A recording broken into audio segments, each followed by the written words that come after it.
है ना। पिछले वाले वीडियो हम लोग पढ़ चुके थे क्या कि द्विघात समीकरण को गुणनखंड विधि से कैसे हल किया जाता है, और आज पढ़ेंगे क्या हम लोग कि द्विघात समीकरण को पूर्ण वर्ग बनाने की विधि द्वारा कैसे हल करते हैं।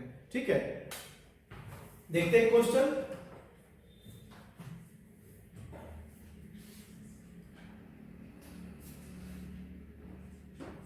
पूर्ण वर्ग बनाने की विधि द्वारा हल करें। पूर्ण वर्ग बनाने की विधि द्वारा हल करें। एक क्वेश्चन लेते हैं। पहला है 5x² minus 3x minus 2 equals to 0, है ना। तो कल हम लोग जो है इस क्वेश्चन को गुणनखंड विधि से बना चुके हैं, और उसी क्वेश्चन को जो हम लोग है पूर्ण वर्ग बनाने की विधि से हल करेंगे। ठीक है, देखिए इसमें क्या करते हैं, इसका क्या नियम है। देखो इसमें वो करते क्या है, एक्स स्क्वायर का जो गुणांक है पहले उसको देखते हैं। क्या बोले, एक्स स्क्वायर का जो गुणांक है पहले हम लोग उसको देखते हैं कि एक्स स्क्वायर का जो दिया गया गुणांक है क्या वो एक परिपूर्ण वर्ग है। परिपूर्ण वर्ग का मतलब क्या होगा, देखिए 1, 4, 9, 16, 25 इन सारे संख्याओं को क्या कहते हैं, परिपूर्ण वर्ग। क्यों कहते हैं, 1 को 1 का स्क्वायर लिख सकते हो, 4 को 2 का स्क्वायर लिख सकते हो, 9 को 3 का स्क्वायर लिख सकते हो, 16 को 4 लिख सकते हैं। ठीक है, तो यहां पर आपको देखना यह है कि एक्स स्क्वायर का जो गुणांक है क्या वो गुणांक परिपूर्ण वर्ग है, जो कि नहीं है, 5 है। 5 परिपूर्ण वर्ग नहीं है। यदि एक्स स्क्वायर का गुणांक परिपूर्ण वर्ग ना हो तो उस समीकरण को उतने ही संख्या से आप गुणा कर दो या फिर भाग कर दो।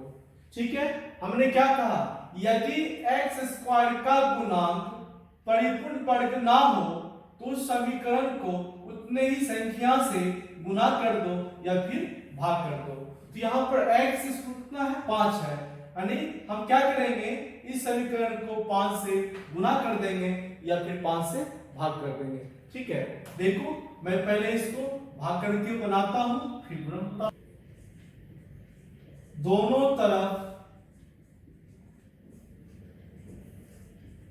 5 से भाग देने पर, 5 से भाग दीजिए, यहां क्या होगा 5x² बाय 5, तो 5 5 कैंसिल, क्या बचेगा x² माइनस क्या होगा 3 बाय 5 इंटू x माइनस क्या होगा 2 बाय 5 इक्वल्स टू 0 बाय 5, क्या हो जाएगा 0 हो जाएगा। ठीक है, अब इस समीकरण को हम लोग क्या करेंगे, a माइनस बी का होल स्क्वायर या फिर a प्लस बी का होल स्क्वायर में इसको हम लोग लाएंगे। कैसे आएगा, देखिए ध्यान दीजिएगा। दिस इंप्लाइज यहां क्या है, x² है, तो इस x² को आप x का होल स्क्वायर लिख सकते हो। यहां पे था x², तो इस x² लिख लो, x का होल स्क्वायर लिख देंगे। यहां पे माइनस है, देना माइनस। ठीक है, तो x² के बाद माइनस है, इसका मतलब ये हुआ कि ये माइनस बी का होल स्क्वायर बनेगा। ठीक है, अब देखो ये माइनस बी का होल स्क्वायर के फॉर्मूला में हम कैसे लिखते हैं, a² minus 2ab plus b² होता है। ठीक है, अब देखिए a², तो यहां पर लिख दिए a²। ठीक है, आप इस x को a समझो, हमने क्या कहा, इस x को आप a समझो। ठीक है, तो a² हो गया, माइनस था माइनस दे दिए। अब फॉर्मूला में क्या होता है 2, तो यहां पर 2 अपने मन से आप लिख दो 2। ठीक है, इनटू क्या होता है a, यहां जो a है वही a यहां होता है, तो यहां पे कितना आपके पास है x है, तो यहां पर x लिख दो, इनटू क्या है b है। ठीक है, तो यहां पर b जो लिखेंगे है ना, तो ये आपका a² माइनस 2a, अब यहां पर b लिखना है, b b के स्थान पर इस तरह से ऐसा कुछ लिखेंगे, है ना, ताकि हमको गुना भाग करके इतना हमको आना चाहिए। ठीक है, ये आपको सोचना है कि b के स्थान पर ऐसा क्या लिखे कि इसको जब हल किया जाएगा तो हल करने पर हमको 3/5x आना चाहिए। ठीक है, तो कैसे लिखेंगे आप ध्यान दीजिएगा। तो यहां पर हम b के स्थान पर लिखते हैं क्या, 3/10, 3/10। ठीक है, कैसे लिखिए, अब देखिए हम इसको हल करेंगे, 2 से ये 10 कट जाएगा तो 2 बचे 10, 3/5x आ गया। तो यहां पर b के स्थान पर क्या लिखाएगा ये आपको सोचना है, ताकि फिर इस तीनों को जब हल किया जाएगा तो ये हमको आना चाहिए। ठीक है ना, मेन कॉन्सेप्ट यहीं पर छिपा हुआ है, यहीं पर आपको ध्यान देना होगा।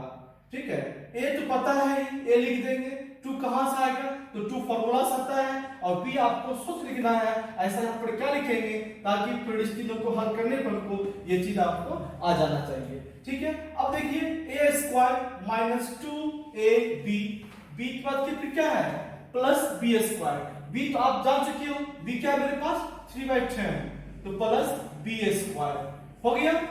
अब 3/10 का स्क्वायर, ये जो लिखे हैं पद, क्या ये पद इसमें है, इसमें नहीं है, तो ये अपने मन से जोड़ दिए हैं, तो इतना अपने मन से घटा भी लेंगे, -3/10 का होल स्क्वायर, जितना जोड़े उतना घटा लिए।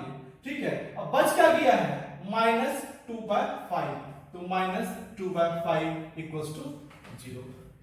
ठीक है, मेन टर्म आपका यही है, इसी को समझना आपको ग्रुप से है। पहले x² था, उस x² को हमने क्या लिखा, x का होल स्क्वायर, तो a² यानी a क्या है वो हम जान गए, माइनस था माइनस दिए, 2 लिखे, ये 2 कहां से आया, फार्मूला से आया, 2 बाद a होगा, a तो पता है ही, x था, x दे दिए। अब यहाँ पर क्या होगा b, तो b के स्थान पर ऐसा हम क्या लिखेंगे ताकि इस तीनों को हल करने पर ये हमको आ जाना चाहिए, तो हमने यहाँ पर क्या लिखा 3/10। आप देख सकते हो कि 2 से ये 10 कटेगा, कितना आएगा 5, तो 3/5 x यहाँ दिया हुआ है। अब इसके बाद क्या लिखेंगे प्लस b², b आप जान चुके हो 3/10 है, प्लस 3/10 का स्क्वायर, ये जो टर्म लिखे हैं ये टर्म यहाँ पर दिया हुआ नहीं है, इतना अपने मन से जोड़े हैं उतना ही हम अपने मन से माइनस कर लेंगे, फिर ये और ये कट गया। ठीक है, फिर जो था वो यहाँ हमको आ जाएगा।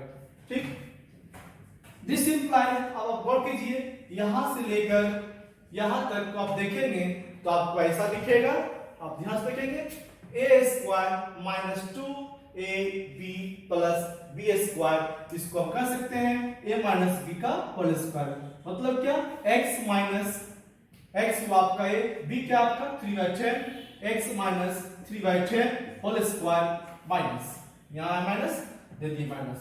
ठीक है, 3/10 होल स्क्वायर क्या लिखेंगे 9/100 - 2/5 = 0। This implies x - 3/10 whole square, this equals to, दोनों नंबर को है ना आप ले जाओ उस साइड, राइट साइड, 9/100 दोनों माइनस में है तो क्या हो जाएगा प्लस में, +2/5। This implies x - 3/10 whole square, this equals to 105 का एलसीएम लेंगे, एलसीएम क्या आपका आएगा 100 ही आएगा। ठीक है, यहां क्या मिलेगा हमको 9, यहां क्या मिलेगा हमको 100 को 5 से डिवाइड करेंगे, 20 को 2 से मल्टीप्लाई, कितना हो जाएगा 40। This implies x - 3/10 whole square, this equals to 49/100। ठीक है, this implies x - 3/10 whole square, अब होल स्क्वायर को यहां रखेंगे नहीं, अब इस स्क्वायर को हम बराबर के राइट साइड लाएंगे तो क्या होगा, यहाँ पे रूट चढ़ेगा, है ना 49/100, और यहां देते हैं क्या प्लस माइनस। ठीक है, फिर देखेंगे इसके बाद, दिस इंप्लाइज क्या लिखेंगे x - 3/10, x - 3/10 equals two plus minus, देखिए प्लस माइनस 49/100, 49/100 है, इसका निकालेंगे वर्गमूल, 49 का 7 हो जाएगा, 100 का 10 हो जाएगा, तो क्या लिखेंगे 7/10। दिस इंप्लाइज x = -3/10 को बराबर उस पर ले जाओ तो प्लस 3/10, फिर क्या है प्लस माइनस 7/10, ठीक है। दिस इंप्लाइज क्या लिखेंगे x इक्वल्स टू 3/10, एक बार प्लस के साथ रखेंगे इसको तो प्लस 7/10 और क्या देंगे और देंगे फिर हम लोग x इक्वल्स टू 3/10 अब लेंगे माइनस 7/10, ठीक है। This implies x equals to 10 LCM 10 3 plus 7 और x equals to LCM 10 3 minus 7, this implies x equals to 3 plus 7 10/10 और x इक्वल्स टू माइनस 4/10, ये कैंसिल हो जाएगा, यहाँ 2 से कैंसिल कर दीजिए, 2 times 2 4 2 times 5 10, therefore x equals to 1 और क्या माइनस 2/5, यही आपका आंसर हो जाएगा, ठीक है। आइए फिर देखते हैं इसको।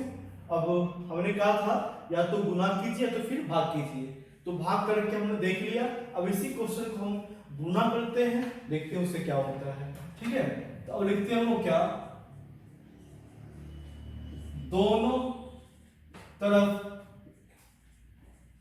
5 से गुना करने पर, दोनों तरफ 5 से गुना करने पर कीजिए तो क्या होगा ये 25x², यहां क्या होगा 15x माइनस यहां क्या होगा 6 इक्वल्स टू 0, ठीक है। दिस इंप्लाइज 25x² है ना, फिर यहां पर वही फंदा लगाएंगे, x² के बाद माइनस है, इसका मतलब क्या होगा a माइनस b का होल स्क्वायर बनेगा, यदि इसका प्लस होता तो a प्लस b का होल स्क्वायर बनता, ठीक है।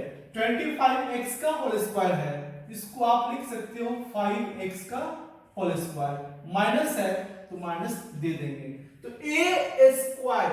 क्या है अब हम लोग जान चुके हैं, a क्या है मेरे पास 5x है, ठीक है। माइनस को माइनस दे दिया, माइनस क्या 2, ये 2 कहां से आया फॉर्मूला से, 2 के बाद क्या होता है a क्या है मेरे पास 5x है, याद रखेंगे 5x इनटू, ठीक है। अब देखो a² माइनस 2a, अब यहां क्या होगा b, अब हमको यहां पर b लिखना है, हमने क्या कहा था कि b ऐसा लिखना सोचकर ताकि फिर इस तीनों को जब हल किया जाएगा तो हमको कितना आना चाहिए 15x आना चाहिए, 15x आना चाहिए, ठीक है। अब देखो यहां पर 5 गुनी 10 हो रहा है और यहां है कितना 15 है, तो कैसे लिखेंगे, यहां देंगे हम लिख क्या 3/2, क्या लिखेंगे 3/2। आप ध्यान दीजिए ये 2 कैंसिल हो जाएगा, क्या होगा 5 और 3 बचेगा, तो 5 किया 15x उड़ गया, है ना। यहां आप सोच लिखेंगे तो a² minus 2a into b, अब क्या आएगा प्लस b², b क्या है 3/2 है, प्लस b² मतलब 3/2 का होल स्क्वायर, ये पद यहाँ पे नहीं है, इसमें इतना अपने मन से जोड़े हो, इतना फिर माइनस भी कर लेंगे, माइनस 3/2 का होल स्क्वायर, ठीक है। अब क्या बचा -10 इक्वल्स टू 0, समझ में आ गया। दिस इंप्लाइज, अब यहां से लेके यहां तक को ब्रैकेट में क्लोज कर लेते हैं, आप वर्क करेंगे a² minus 2a into b plus b², क्या लिखेंगे इसको 5x, या आप कहे हैं माइनस b क्या है 3/2, तो 3/2 होल स्क्वायर, ठीक है, माइनस 3 का स्क्वायर 9, 2 का square 4 minus 10 equals to 0। This implies 5x minus 3/2 whole square, इस दोनों को ले जाओ राइट साइड, दोनों माइनस में है, क्या हो जाएगा plus 9/4 plus 10। This implies 5x minus 3/2 whole square equals to, ये क्या है b का जोड़ है, एलसीएम लेंगे, यहाँ 1 है 4, 1 का एलसीएम 4 होगा, यहाँ क्या लिखेंगे 9, यहाँ क्या लिखेंगे 40। This implies 5x minus 3/2 whole square equals to ये कितना हो गया 49/4. This implies 5x minus 3/2 equals to, यहाँ स्क्वायर है, स्क्वायर टू स्क्वायर लाओ और यहाँ क्या देंगे प्लस माइनस और यहाँ होगा रूट 49/4. ठीक, फिर देखिए इसके बाद दिस इंप्लाइज क्या लिखेंगे 5x minus 3/2 इक्वल्स टू होगा प्लस माइनस देंगे यहाँ पर प्लस माइनस क्या 49/4 है, 49 का वर्गमूल 7 हो जाएगा, 4 का 2 हो जाएगा, क्या लिखेंगे 7/2. दिस इंप्लाइज 5x minus 3/2 को ले जाओ right side, this equals to क्या होगा माइनस में है, ये हो जाएगा प्लस में, प्लस माइनस 7/2. ठीक है, this implies 5x equals to, अब क्या होगा ये एलसीएम कर लीजिए इसका, क्या होगा इससे 2 3 plus minus 7. This implies x equals to 3 plus minus 7 2, ये 5 मल्टीप्लाई है, इस पर ले आओ तो डिवाइड हो जाएगा. This implies x equals to 3 plus minus 7/10. This implies x equals to 3 plus 7/10 और 3 माइनस 7/10, एक का प्लस एक बार minus. This implies x equals to 10/10 और माइनस 4/10 कैंसिल हो गया 2 से और ये 5 से, देयरफॉर x इक्वल्स टू 1 और x इक्वल्स टू क्या -2/5. ये आपका आंसर हो गया.